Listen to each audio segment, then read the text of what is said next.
Alrighty, so it's snowing outside in April of all things. This is why I'm glad I'm not in the towing business anymore. One thing I learned when I was in that outfit was don't count on spring to actually arrive in Colorado till May. So it's middle of April. Just got paid, and part of what I did was get a couple of these bad boys. These are the Walthers Mainline GP15-1s, and they're nice enough little locomotives. They're a lot like the Athearn Blue Box in a way, in that I will be spending a significant portion of my time adding all of the very basic details. So, but it's nice to have a couple of these little baby Jeeps on the layout. So they will head to the workbench in their own good time. Before they get there, though, this Athearn Jeep 50 that I bought took a tumble off the end of the layout there because I am a dumb ass.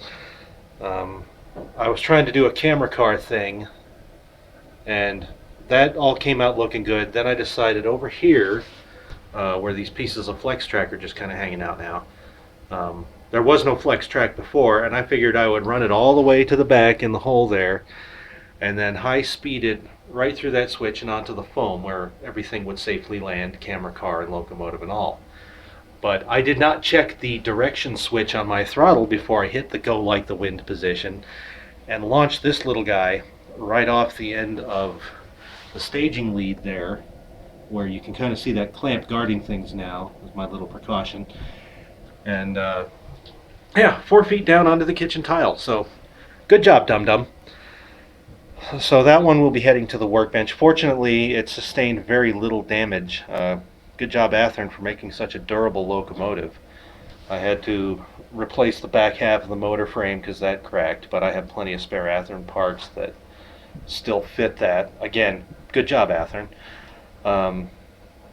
And so that fixing the mechanism was an easy job. It's going to get rebuilt anyway.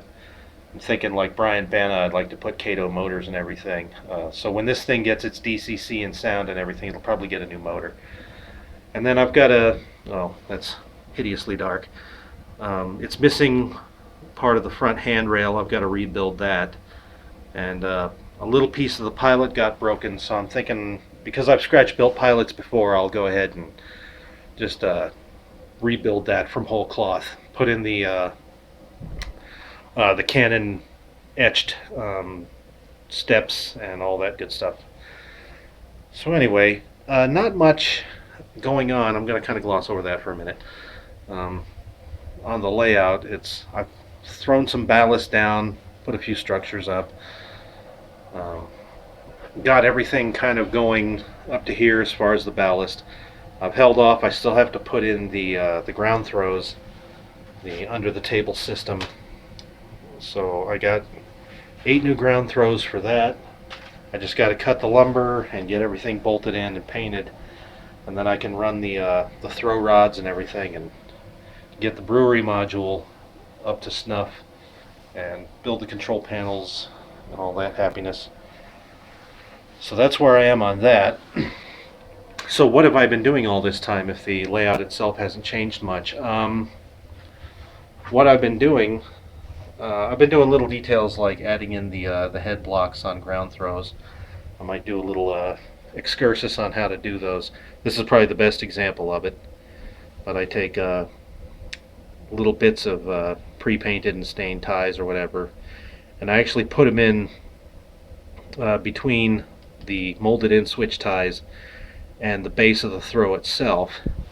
And what you end up with is a kind of a situation where the ties come up enough on the thickness of the ground throw base that it gives the illusion that a much thinner base is sitting on top of the head blocks, when really there's 4 pieces comprising those 2 head blocks. So just a neat little trick. It makes it all look the business, especially with those N-scale throws. They're a little bit closer to size. Not exactly, still definitely bigger than scale. I mean, if you were a little HO scale man walking up to this thing, it would come up to your knees. But um, still better than the clunky looking HO version. So adding in a few ties there. I've got the crossing installed on the CNS west side line. Got kind of a dummy train sitting there. And so what I've really been spending all my time on is this here beam bridge. And this is based on, this is the one I was talking about with the Jim Ferentz article. And so I scratch built the abutments and the center pier out of styrene. Used 1/4 inch styrene I-beams underneath to make the beams, and between them and the center pier and the amount of rail that's up top on this thing, it's a pretty sound structure. I can put both locomotives on it with no visible sagging or changes or at all. It's as solid as a rock as far as the trains are concerned.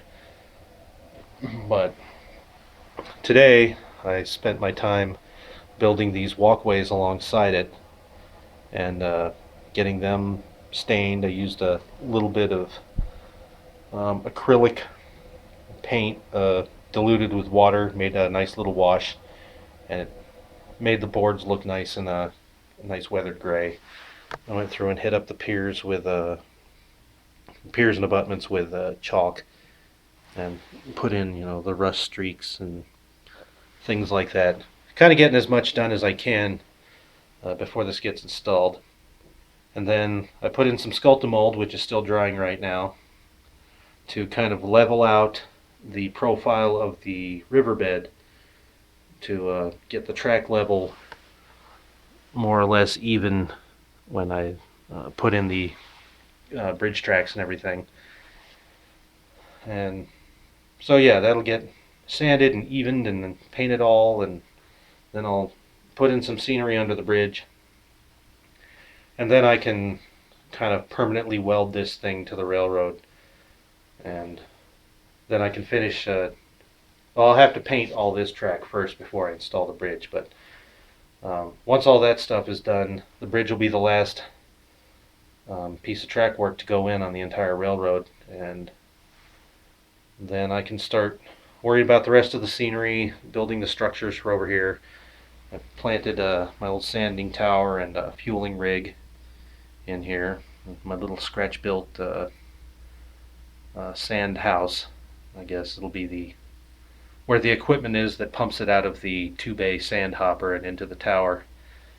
Or maybe I'll build, well no, I guess I can't really build a bin, but I think they'll just pump it directly out of a car, I think. Most of this, in terms of engine facility, is not so much for the Burlington Northern stuff, but for the little public service switcher that moves the coal cars out of this area and into the power plant unloading track. Highly unprototypical, by the way. The actual plant had a coal pile that is sitting roughly about where that old screen is. And so this Y switch, the dead end of that, was the track that went under a little bridge to one of the smokestacks and across 13th Avenue and over into that yard where the cars were unloaded and the coal was piled up. And I think all that went away probably when I was just a wee tot and couldn't pay attention to any of that stuff. So I'm using a little bit of modeler's license on that. So anyway, I was thinking something else I wanted to talk about. Now I can't think of it. Oh, yeah, the presence of all this Burlington Northern equipment and all of that. You can see behind that beer bottle the Denver and New Orleans freelance paint job stuff that I was initially going to use on this was based on a fiction that I am no longer interested in doing. I think simply taking the original Associated Railroads that this was built on and bringing it a little further into the future, at least into the 90s, is sufficient, and I can then therefore keep the same operating scheme and sharing between the different railroads that was part of the prototype line that this is based on. So the real freelance part of it is the addition of the brewery as an excuse to keep this much traffic going on the line, as the justification for keeping this yard intact, and for rebuilding the bridge over the Platte River after the 1965 flood washed out the original. So, uh, so I don't think I'm going to be calling this the Denver and Western anymore. I think this will just be the Associated Railroads. And right now, Burlington Northern uh, has got the baton, and eventually they'll pass that on to either the Santa Fe or the Rio Grande. And I'll have to research the exact cycle of operating schemes. But it'll, in a way, yeah, I lose the freelance stuff a little bit. I'm okay with that, especially since those motors aren't turning out the way I wanted them to. But it'll also give me a chance to model my favorite Denver railroads, the stuff that I grew up with that inspired me in the first place. Because I grew up, my first conscious days were across the street from the joint line. I mean, literally, we had a house on Santa Fe Drive, and directly across Santa Fe from us was the joint line in the southern end of Littleton, just before Woolhurst, for those of you who know the line. And so, yeah, there was a steady parade of Burlington Northern, Santa Fe, and Rio Grande trains. And that's Burlington Northern, Santa Fe as separate entities, children. So eventually some Santa Fe motors will make their way onto this, and some Rio Grande power. That'll, if I get that, and if I can, I'm thinking about seeing if I can make the backdrop actually look like what's behind this location in Denver, just to help reinforce the feeling of where this layout lives and how it operates and why. And even if it doesn't look like the real thing that people witnessed in our lifetime, they can still get a good sense that it is a Denver-based railroad, that there is a prototype justification for its existence, and everybody gets the joke. So anyway, that's where things have been. This little bridge has been very time-consuming and worth every bit of the effort. I don't know if this thing will focus on it. I think, yeah, you can kind of see all those little dots along the edge. Those are all Taishi nut bolt washer castings, and 178 of them in all, each individually applied, while I sat and listened basically to YouTube videos, and sat there with a pin vise gluing each and every one of those in one at a time. So yeah, the first craftsman style scratch build I've ever done. Pretty pleased with this bridge. So anyway, just waiting for the sculpting mold to dry, then I can start the scenery, and then we can resume progress on the railroad. I've also been doing a lot of operations, so keeping it enjoyable. And when I get to the next significant piece of work, I shall make another video. So until then, I'm Mike Lindsay. Thanks for coming out.